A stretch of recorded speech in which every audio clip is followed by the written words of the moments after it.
로마서 11장 25에서 36절 읽겠습니다. 형제들아, 너희가 스스로 지혜 있다 하면서 이 신비를 너희가 모르기를 내가 원하지 않아요.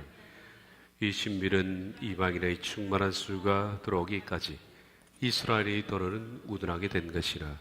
그리하여 온 이스라엘이 구원을 받으리라. 기록된 바 구원자가 시온에서 오사 야곱에게서 경건하지 않은 것을 돌이키시겠고, 내가 그들의 죄를 없이 할 때에 그들에게 이루어질 내 언약이 이것이라 함과 같으니라. 복음으로 하면 그들이 너희로 말미암아 원수된 자요, 택하심으로 하면 조상들로 말미암아 사랑을 입은 자라. 하나님의 은사와 부르심에는 후회하심이 없느니라. 너희가 전에는 하나님께 순종하지 아니하더니 이스라엘이 순종하지 아니하므로 이제 공의를 입었는지라. 이와 같이 사람들이 순종하지 아니하니 이는 너희에게 베푸시는 긍휼로 이제 그들도 긍휼을 얻게 하려 하심이라. 하나님이 모든 사람을 순종하지 아니하는 가운데 가두어 두심은 모든 사람에게 긍휼을 베풀려 하심이로다. 깊도다 하나님의 지혜와 지식의 풍성함이 그의 판단은 헤아리지 못할 것이며 그의 길은 찾지 못할 것이로다. 누가 주의 마음을 알았느냐? 누가 그의 모사가 되었느냐? 누가 주께 먼저 드려서 갚으심을 받겠느냐? 이런 만물이 주에게서 나오고 주로 말미암고 주에게로 돌아갑니다. 그에게 영광이 세세 있을지어다. 아멘. 하나님의 은사 부르심에는 후회하심이 없느니라. 왜냐하면 하나님의 은사들과 부르심은 변경되지 않기 때문이다. 이 말씀은 왜냐하면이라는 단어로 시작됩니다. 왜냐하면. 그래서 앞에 나와 있는 모든 문장에 대한 이유입니다. 앞의 모든 내용은 간단히 요약하면 다음과 같죠. 완악한 이스라엘로 인해 하나님의 구원은 이방인에게서 시작이 된 겁니다. 그리고 그 이방인의 충만한 수가 채워지면 그 충만한 수가 채워질 때까지는 이스라엘은 수건을 덮은 것처럼 그러게 됩니다. 그 충만한 수가 채워진 뒤에 하나님은 그런 식으로 이스라엘이 하신 것처럼 이방도 수건을 덮으셔서 더 이상 구원에 관여하지 못하도록 하시고 이제는 이스라엘에게 구원을 시작하신다. 이런 관계 속에서 지금 현재 복음으로 하면 이스라엘은 이방 때문에 수건을 덮어놨기 때문에 하나님의 적대자가 되었다. 그렇지만은 앞으로 하나님이 이스라엘에게 기회를 주시는 것은 그들의 조상과 세운 언약 때문이다 라고 했습니다. 조상 때문에 사랑을 입은 겁니다. 하나님께서는 그들의 조상과 약속하셨습니다. 그래서 그 언약 때문에 마지막 때 그들에게 기회가 주어지고 이 기회로 말미암아 그들 가운데 최종적으로 선택되는 자가 나온다라는 겁니다. 이 말씀을 근거로 해서 바울이 말하기를 하나님의 은사 부르시면 후회하심이 없다. 왜냐하면 하나님의 은사들과 부르심은 변경되지 않는다. 하나님은 절대로 은사들과 부르심을 변경하지 않는다라는 겁니다.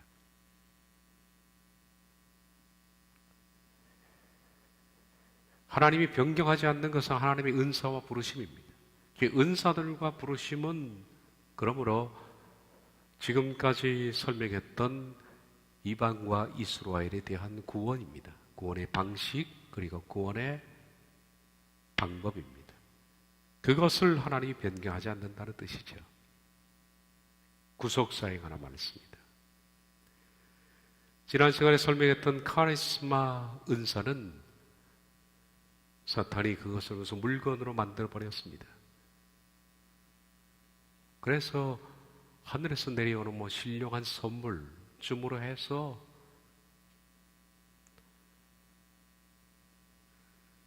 그냥 알라딘의 맛을 뱀처럼 문지르만 나오는 것처럼 하는 것이 사탄이 둔갑시킨 은사입니다. 그러나 원래 은사라는 것은 하나님의 은혜의 충만함입니다. 그래서 충만한 은혜, 그렇게 제가 번역을 했습니다. 하나님의 은사는 충만한 은혜입니다. 충만한 은혜를 받았을 때, 그때 하나님의 역사하심이 나타날 수도 있고 그렇지 않을 수도 있습니다만은 그 상태가 은사입니다. 하나님은 은혜를 누구한테 베푸시느냐 하면 거룩한 성품을 사모하는 자에게, 또 그렇게 살려고 하는 사람들에게 베푸셔서 그렇게 살아가는 사람들은 지속적으로 하나님의 은혜를 받게 되고 그 결과 은사에 이르게 된다. 은사. 부르심은 소원입니다. 이것은 이방을 부르시고 다음 또 이스라엘을 부르시고 하는 소원입니다. 바로 이런 하나님의 은사와 부르심, 은혜에 반응해서 지속적으로 거룩함을 추구하는 사람들에게 은혜를 베푸시는 그런 방법과, 그리고 이방과 이스라엘을 부르시는 그런 하나님의 계획은 결코 취소되지 않는다라는 거예요. 하나님은 이 구원의 방법을 취소하지 않습니다. 그런 뜻입니다.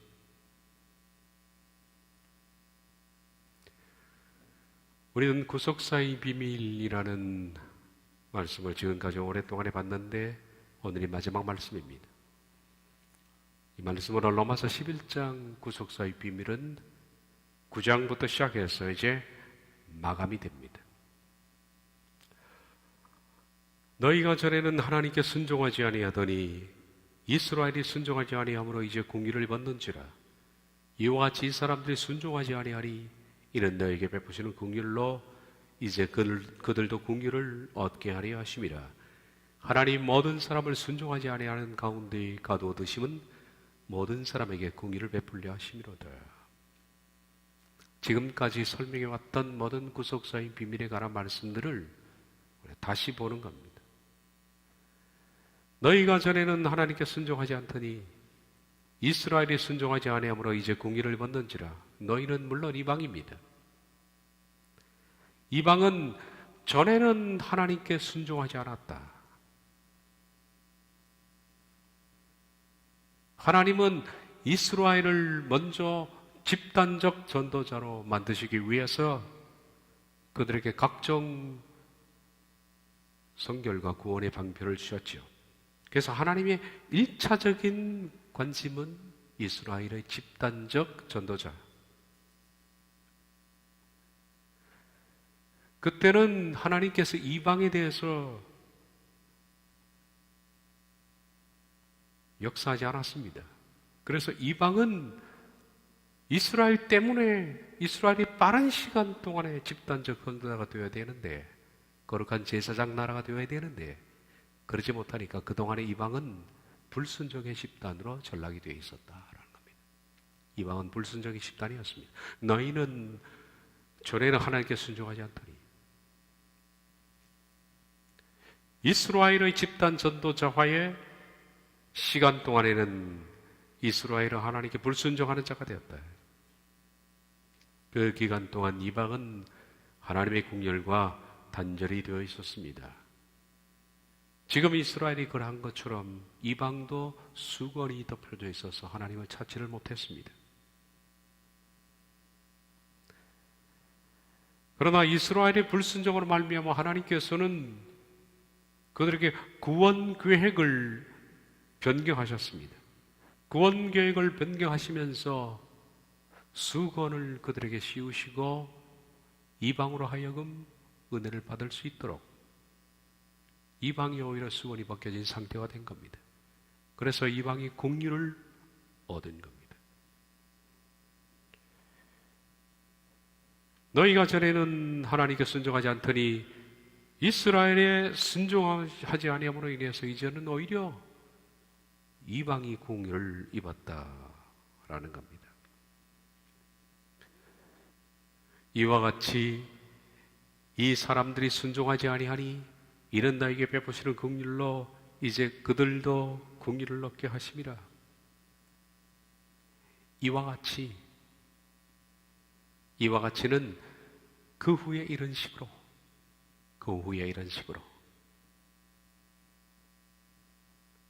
30절이 뭡니까? 이방이 하나님의 은혜를 받지 못한 상태에서 이스라엘은 은혜를 받았습니다. 그런데 이스라엘의 패역으로 말미암아 이와 같이 오히려 이스라엘이 수건이 덮어쓰게 되고 이방이 수건을 벗게 된 겁니다. 이와 같이 이 사람들은 이스라엘을 말합니다. 옛날 이방이 수건을 쓰고 이스라엘이 수건을 벗었던 것처럼 그런 식으로 이제는 반대로 이 사람들이 이스라엘이 오히려 수건을 쓰고 불순종의 집단이 된 겁니다. 순종하지 않더니.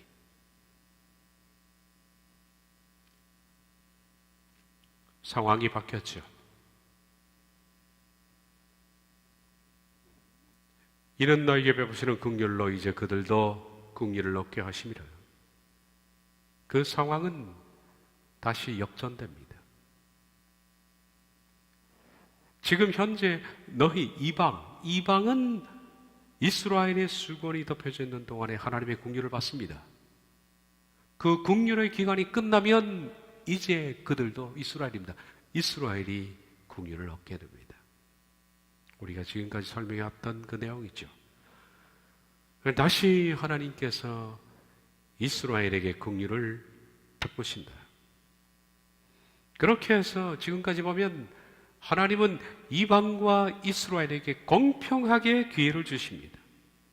이스라엘, 이방, 다시 이스라엘. 모든 사람들에게 그들이 구원에 이를 수 있는 기회를 하나님께서는 가장 공평하게 이방과 이스라엘에 베푸신다는 겁니다.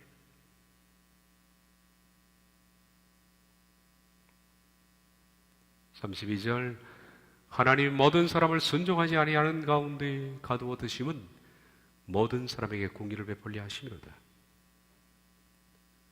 여기서 모든 사람은 누구를 말합니까? 이방 이스라엘입니다.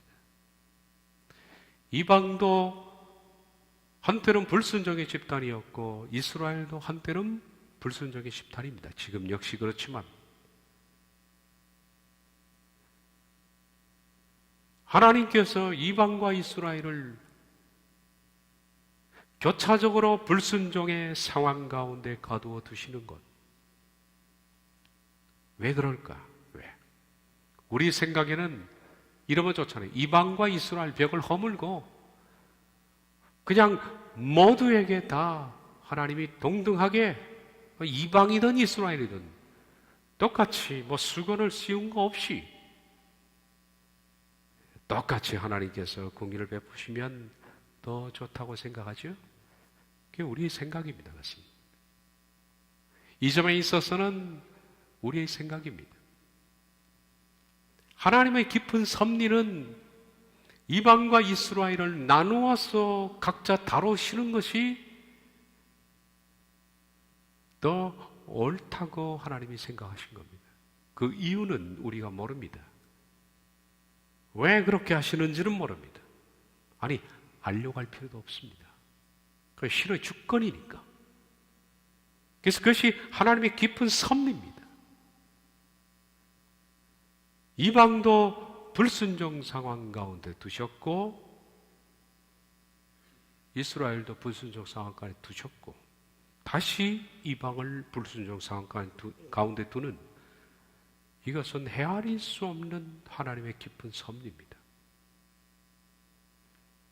이방을 불순종 상태에 두시는 동안에 이스라엘에게는 순종의 기회가 돌아가고 반대로 이스라엘이 불순종하는 동안에는 이방에게 순종의 기회를 하나님 주십니다. 그 후에 다시 이방이 불순종 상황이 되면 이스라엘은 순종의 기회를 맞는 겁니다. 그렇게 해서 하나님께서는 모든 인류에게 가장 공정한 구원의 기회를 부여하십니다. 앞서 말했던 것처럼 이방과 이스라엘을 동시에 기회를 주시면 더 공정할 것 같지만 말씀드린 것처럼 그것은 우리의 생각입니다. 하나님은 그렇게 다루지를 않으시겠다라고 하십니다. 그들을 분리해서 다루시는 것이 하나님의 우리가 알지 못하는 깊은 섭리입니다. 하나님은 그렇게 하시겠다고 합니다. 이스라엘을 다루실 때는 이방을 덮고 이방을 다루실 때는 이스라엘을 덮고 우리의 짧은 생각으로는 하나님은 그렇게 하시는 것이 타당하지 않는가 생각합니다. 그냥 다 같이 동등하게 모든 인류를 똑같이 그냥 한꺼번에 기회를 주고 끝내면 타당하지 않겠는가 하는 생각도 하지만은 물론 그 이유를 모릅니다. 저도 그 이유에 대해서 말은 할 수 있지만은 감히 하지 않는 것이 좋겠다라고 생각합니다. 그건 저희 짧은 생각일 뿐이죠.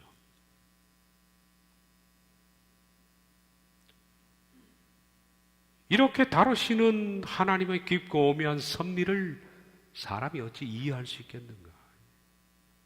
이해할 수 없습니다. 이 부분은 그냥 받아들이는 것이 인간으로서는 합당한 피조물의 자세야 그렇게 생각됩니다. 하나님은 그것이 옳다고 생각해서 그렇게 하셨습니다. 그렇게 하면 더 많은 또 이스라엘과 이방을 더 경쟁적으로 다루셔서 더 많은 사람을 건질 수 있다라고 판단하신 겁니다.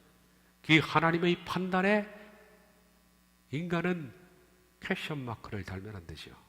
그러므로 우린 여기서 더 이상 왜 하나님께서 그렇게 다루시는가 하는 것에 대해서는 생각하기를 멈추고 하나님의 깊고 오묘한 섭리 거기에 순종해야만 하는 겁니다. 바울 역시 그랬습니다. 그래서 바울이 큰 소리로 외치는 겁니다. 33절에 36절 깊도다 하나님의 지혜와 지식의 풍성하며 그의 판단은 헤아리지 못할 것이며 그의 길은 찾지 못할 것이로다. 누가 주의 마음을 알았느냐? 누가 그의 모사가 되었느냐? 누가 주께 먼저 되어서 갚으심을 받겠느냐? 이런 만물이 주에게서 나오고 저로 말미암고 주에게로 돌아갑니다. 그에게 영광이 세세 있을지어다. 아멘. 그러고서 마치는 겁니다.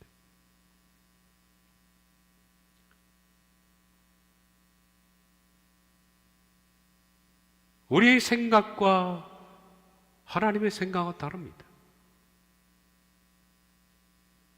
하나님은 이렇게 구속사를 나누어서 다루시는 것은 깊도다. 아주 깊은 하나님의 지식, 지혜, 풍성함이 있습니다. 하나님이 그렇게 하시는 것은 인간이 감히 헤아릴 수 없는 깊은 생각에서 나온 것이고 하나님이 구속사의 비밀을 그렇게 이끌어 나가시는 것은 감히 인간이 찾지 못할 것에 있는 겁니다. 이 하나님의 계획을 누가 알겠습니까? 누가 하나님에게 어드바이서가 될 수 있습니까? 하나님은 처음부터 끝까지 모든 것을 계획하시고 진행하시고 마치시는 겁니다. 그래서 피조물은 이러한 하나님의 구속사의 비밀에 대해서 영광을 돌릴 의무밖에 없는 거죠. 깊도다 하나님의 지혜와 지식의 풍성하며 그의 판단은 헤아리지 못할 것이며 그에게는 찾지 못할 것이로다. 바울은 먼저 감탄합니다. 깊도다. 지금까지 바울이 9장부터 11장 32절까지 하나님의 구속사의 비밀을 그가 깨달았습니다. 제가 전에도 말한 것처럼 계시는 점진성을 띠는 겁니다. 점진적입니다. 양파 껍질을 벗겨내듯이 한꺼풀 한꺼풀 벗겨내는 겁니다. 구속사의 비밀은 실은 구약 때부터 선지자를 통해서 하나님 말씀하셨습니다. 그랬던 하나님의 구속사의 비밀이 조금씩 벗겨지다가 마지막 바울에 의해서 완전히 벗겨진 겁니다. 그러니까 구속사에 있어서는 바울이 하나님의 구속사를 마지막으로 드러낸 사람이죠. 구속사의 완성입니다. 물론 다른 계시의 완성은 나중에 보면 요한에도 있고 하지만은 구속사의 만큼은 바울이 완성자입니다. 그에게 마지막 정점을 찍을 수 있도록 하나님이 그를 부르신 겁니다. 바울은 구약 때부터 흘러나온 하나님의 구속사의 마지막을 그 커튼을 열어 제친 겁니다. 이스라엘을 버렸을까라는 고민을 하다가 시작된 바울의 괴로움의 기도의 시작은 나중에 그를 통해서 하나님께서 이방과 이스라엘을 분리해서 다루시는 가운데 한쪽을 덮으시고 한쪽이 완성되면 다시 하나님이 이쪽을 덮고 이쪽을 시작하신다는 그 하나님의 구속사의 비밀을 깨닫게 되자 바울이 깊도다 하나님의 지혜와 지식의 풍성함이여 라고 감탄을 하게 되지요. 깊도다 하나님의 지혜와 지식의 풍성함이요. 직역을 하자면 하나님의 부유함과 지혜와 지식의 깊이요. 그렇게 됩니다. 하나님의 부유함과 지혜와 지식의 깊이요. 부유함이라는 것은 풍성함이죠. 인간은 생각하는 것이 아주 좁고 아주 제한적이지만은 하나님은 인간의 생각보다 훨씬 더 풍성한 아주 다양한 생각을 가지고 있는 부유함이에요. 지혜가 깊고 지식이 깊은 하나님의 그 풍성하고 깊은 지혜와 지식. 사도 바울 같은 사람들도 한때는 자기 눈앞에 있는 것밖에 생각하지 못해서 고민했다고 그랬죠. 이스라엘을 버린 것이 아닌가. 결국 이 고민이 구속사의 비밀을 마지막으로 벗겨낼 수 있는 장본인이 됐지만은 고민했습니다. 그만큼 인간의 생각이 짧은 겁니다. 로마서 9장 1절에서 5절 내가 그리스도 안에서 참말을 하고 거짓말을 아니하노라. 나에게 큰 근심이 있는 것과 마음에 그치지 않는 고통이 있는 것을 내 양심이 성령 안에서 나와 더불어 증언하노니 나의 형제 곧 고리고 친척을 위하여 내 자신이 저주를 받아 그리스도에게서 끊어질지라도 원하는 바로다. 그들은 이스라엘 사람이라 그들에게는 양자됨과 영광과 언약들과 율법을 세우신 것과 예배와 약속들이 있고 조상들도 그들의 것이요 육신으로 하면 그리스도가 그들에게서 나셨으니 이런 만물 위에 계셔서 세세 차작을 받으실 하나님이시라. 아멘. 하나님이 자기 백성을 버리셨느냐 고민한 겁니다. 바울도 물론 몰랐습니다. 그는 너무 이 부분에 있어서 깊이 근심했고 마음에 끊임없는 고통으로 차라리 내가 버림을 받더라도 내 형제들이 구원을 받았으면 좋겠다 하는 생각을 가졌다. 왜 하나님이 그들을 버렸을까? 바울의 생각입니다. 하나님은 그들에게 양자됨, 영광, 언약, 율법, 예배, 약속 그리고 그리스도가 그들에게서 나게 하셨는데 왜 하나님은 버렸을까? 라고 고민한 적도 있어요. 이것이 인간의 짧은 생각입니다.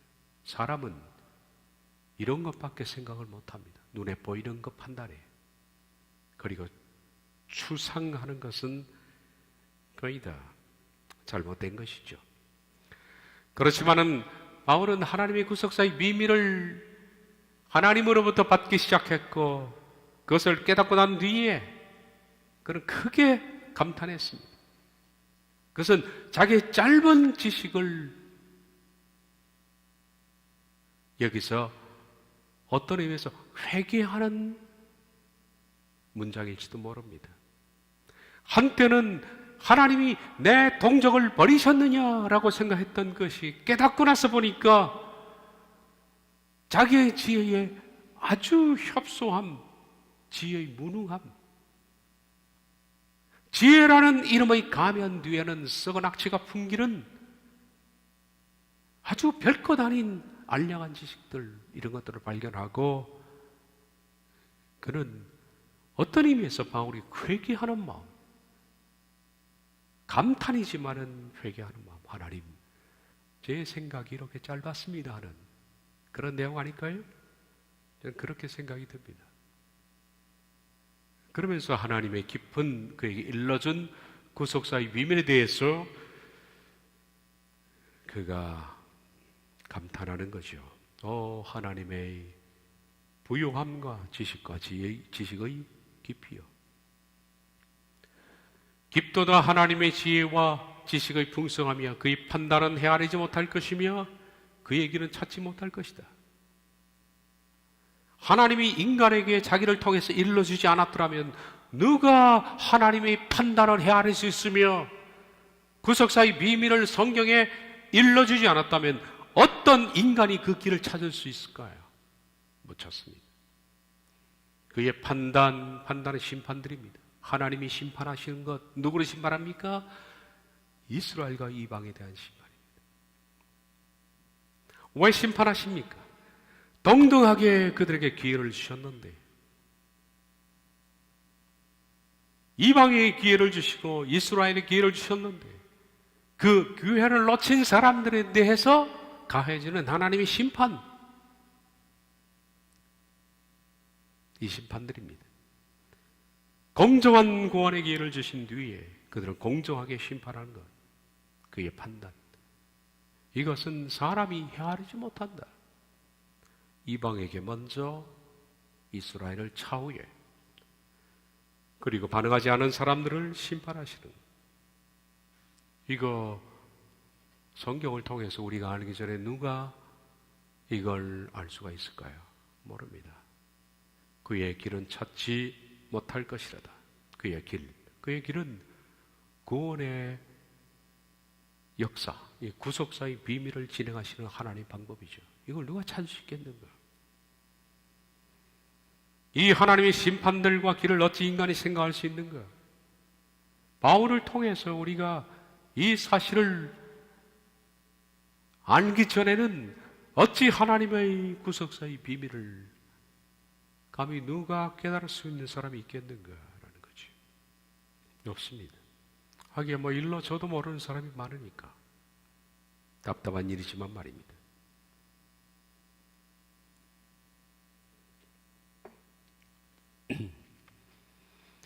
이어서 말합니다. 누가 주의 마음을 알았느냐? 누가 그의 모사가 되었는가? 누가 주의 마음을 알았는가 하는 것은 누가 하나님의 계획을 알 수 있을까? 구속사의 비밀에 대한 하나님의 계획을 누가 알 수 있습니까? 아무도 모릅니다. 누가 하나님의 계획을 알 수 있습니까? 누가 하나님의 모사가 되겠습니까? 모사는 카운셀러입니다. 상담자. 누가 감히 하나님께 이렇게 하는 게 좋겠습니다 라고 어드바이스 할 수 있는 사람이 있겠습니까? 이것은 어떤 인간이 가장 뛰어난 생각을 해도 하나님에게 구속사의 비밀을 계획하시는데 어드바이스가 될 수 있겠느냐는 말이죠. 감히 인간이 하나님께서 구속사의 비밀을 가장 공정하고 합리적으로 이스라엘과 이방의 어떤 심리적인 것, 그들을 부르심에 있어서 가장 합당한 방법, 인간의 심년의 밑바닥을 보시는 분, 마음을 헤아리시는 분, 이스라엘과 이방 사이에 흐르는 팽팽한 긴장감, 그리고 그 긴장감을 통해서 가장 합리적으로 깊이 있게 부르시는, 우리가 알지 못하는 인간 내면의 그런 부분을 하나님께서 계획하시고 이끌어내는데 누가 이걸 알 수 있겠고 누가 하나님의 어드바이스가 될 수가 있겠는가?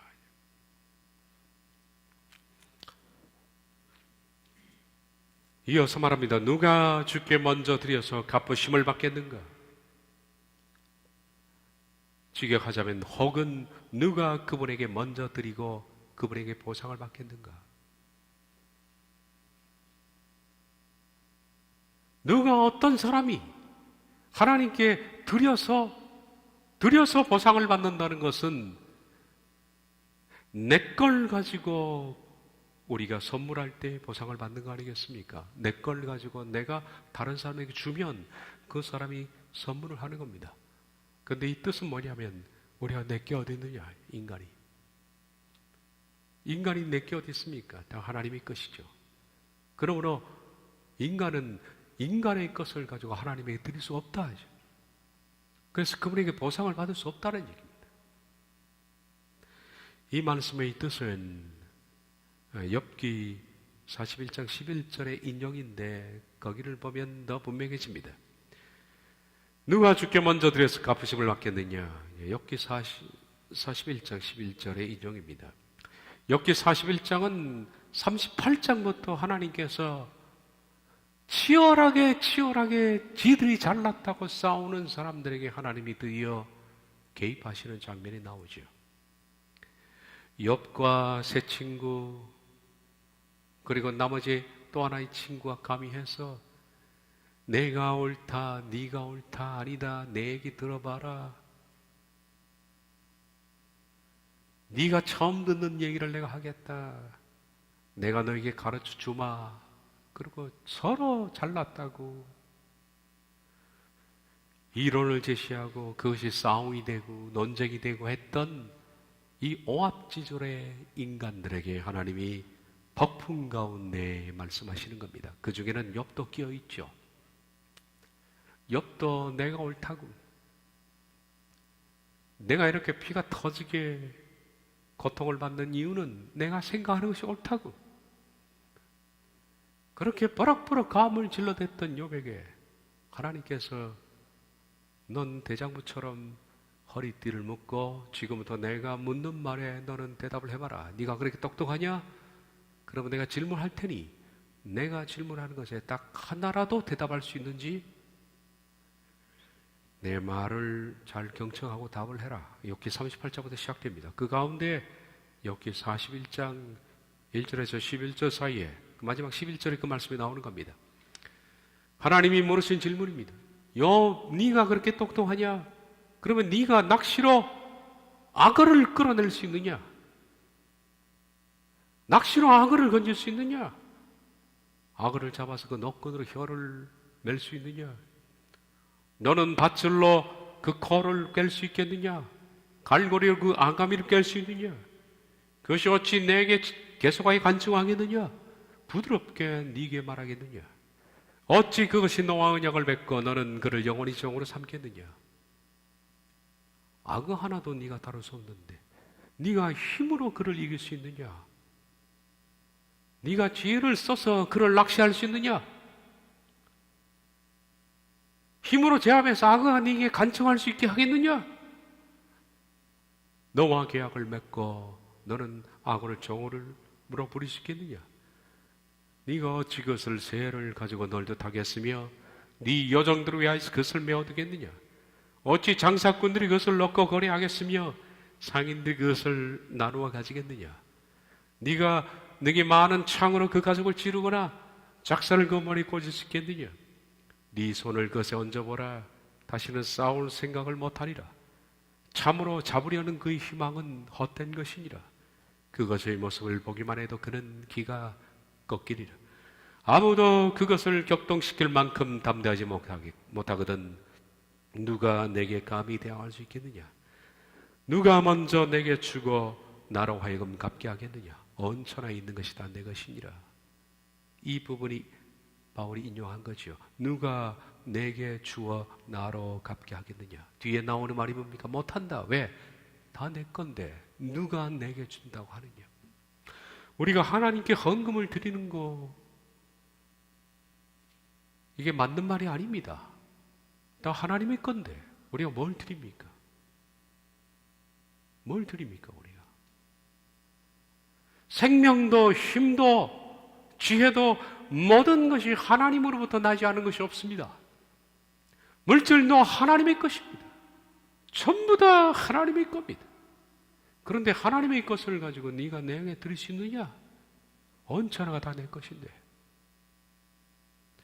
온 천하에 있는 것이 다 하나님의 것인데 어떤 인간이 자기의 것이라고 하나님께 드려서 내 걸 드렸으니 당신도 내게 보상을 해내라 이렇게 말할 사람이 있겠느냐? 이제. 그만큼 인간은 아무것도 아니라는 거예요. 미약한 존재라는 겁니다. 바울이 이 말을 한 이유가 뭘까요? 누가 주께 먼저 드려서 갚으심을 받겠느냐? 모든 게 하나님의 것인데 네가 무슨 지혜를 써서 구속사의 비밀을 안다고? 네가 무슨 네 뛰어난 지혜로 하나님의 구속사의 비밀에 대해서 이러쿵저러쿵 말을 붙일 사람이 있겠는가? 네 머리도 하나님이 창조하셨는데.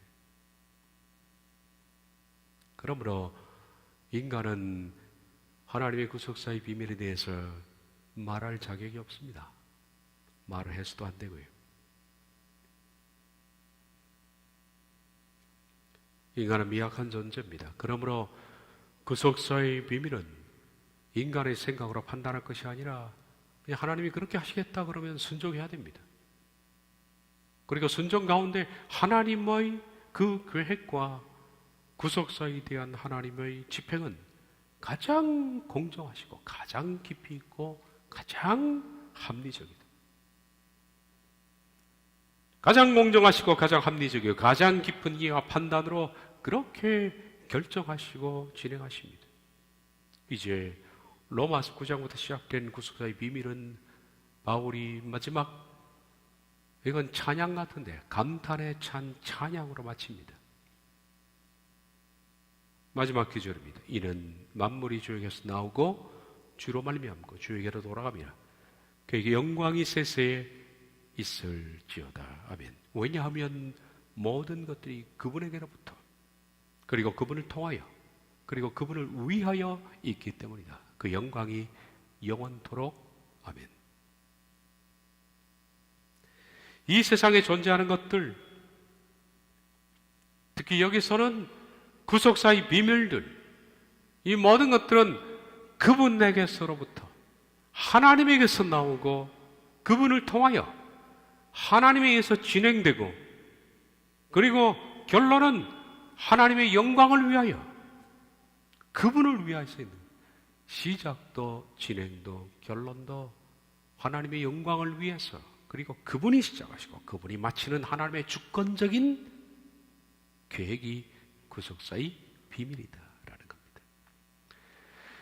모든 인간은 그러므로 하나님께 영광을 돌릴 의무밖에 없습니다. 좀 전에 말했던 욥에게 말씀을 시작하시는 하나님의 질문을 잊으면 안 됩니다. 구속사의 비밀의 마지막 부분은 마치 욥기를 읽는 듯한 그런 느낌을 지울 수가 없습니다. 그때 여호와께서 폭풍 가운데에서 욥에게 말씀하여 이르시되 무지한 말로 생각을 어둡게 하는 자가 누구냐? 너는 대장무처럼 허리를 묶고 내가 네게 묻는 것을 대답할지어다. 내가 땅의 기초를 놓을 때 네가 어디 있었느냐? 이 땅에 기초가 있다는 사실을 모릅니다. 욥은 네가 깨달아 알았거든 말할지니라. 누가 그것의 도량법을 정하였는지 누가 그 줄을 그것을 위에 띄웠는지 네가 아느냐? 그것의 주처는 무엇에 세워졌으며 그 모퉁이 돌을 누가 놓았느냐? 그때 새벽별들이 기뻐 노래하며 하나님의 아들들이 다 기뻐 소리를 질렀느니라. 바다가 그 모태에서 터져나올 때 문으로 그것을 가둔 자가 누구냐? 그때 내가 구름으로 그것을 만들고 흑암으로 그 강모를 만들고 한계를 정하여 문빗장을 지르고 이르기를 네가 여기까지 오고 더 넘어가지 못하니니 네 높은 파도가 여기서 그칠지어다 하였노라. 네가 너희 날의 아침에게 명령하였느냐? 새벽에 그 자리를 일러주었느냐? 그것으로 땅 뜻을 붙잡고 악한 자들을 그 땅에서 떨쳐버린 일이 있느냐? 땅이 변하여 진흙에 인친 것 같이 되었고 그들은 옷같이 나타나되 악인에게는 그 빛이 차단되고 그들의 높이 든 팔이 꺾이느니라. 네가 바다의 샘에 들어갔었느냐? 깊은 물 밑을 걸어다녀 보았느냐? 사망의 문이 네게 나타났느냐? 사망이 그들 집 문을 네가 보았느냐? 땅의 너비를 네가 측량할 수 있느냐? 네가 그 모든 것들을 다 알거든 말할지니라. 어느 것이 광명이 있는 곳으로 가는 길이냐? 어느 것이 흑암이 있는 곳으로 가는 길이냐?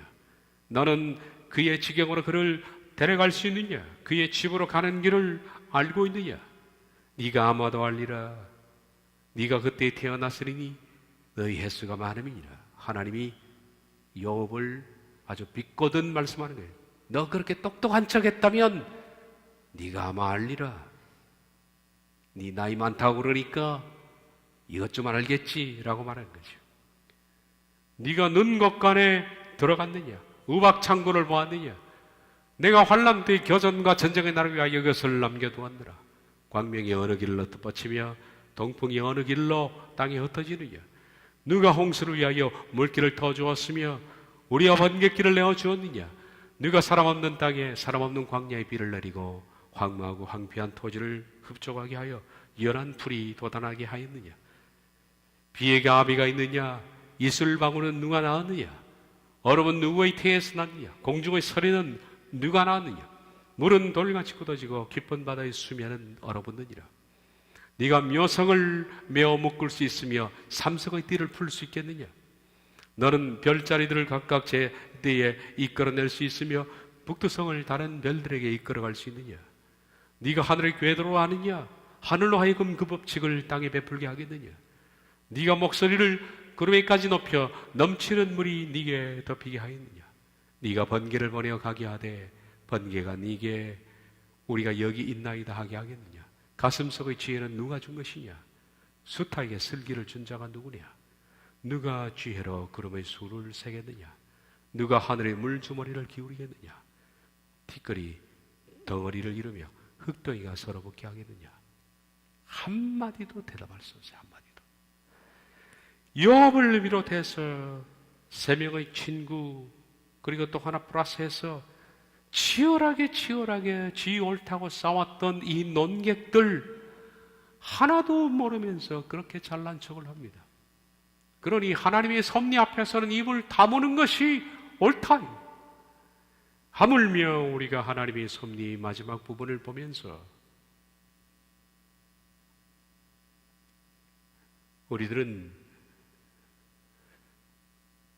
그 섭리에 이렇게 감탄을 할 수밖에 없다. 깊도다 하나님의 지혜와 지식의 풍성하며 그의 판단은 헤아리지 못할 것이며 그의 길은 찾지 못하리라. 그리고 마지막 부분에 이는 만물이 주에게서 나오고 주를 통하고 주에게로 돌아간다. 주님이 시작하시고 진행하시고 완성하시는 구속사의 비밀 앞에 그저 인간은 엎드려 찬양할 수밖에 없다. 하나님은 구속사대로 하십니다. 지금까지 진행해 오셨고 앞으로 이방의 충만한 수가 채워지면 이방이 수건을 덮게 될 겁니다. 그때는 더 이상 이방은 구원을 받을 수 없는 상태이되 이스라엘에게 드디어 수건을 벗기고 마지막 기회를 주신 다음 이방과 이스라엘로 구성된 열매 맺는 가지들을 구원의 완성에 이르게 하실 것이다 라는 겁니다. 이것은 하나님의 비밀입니다. 이 비밀은 바울에 의해서 마지막으로 벗겨져서 우리에게 계시가 된 겁니다. 알면서 그치지 말고 이제 내가 이방인의 충만한 수를 채우는 바로 그 심각한 도전에 직면해야 되겠다라는 생각을 하면서 그동안에 아주 오랫동안 해봤던 구속사의 비밀을 마치면서 이제 로마서 12장부터 16장까지 마지막 한 챕터 남은 그 부분을 바울이 다음 시간에 어떤 말씀부터 하는지 살펴보면서 로마서를 마치게 될 겁니다. 기도하겠습니다.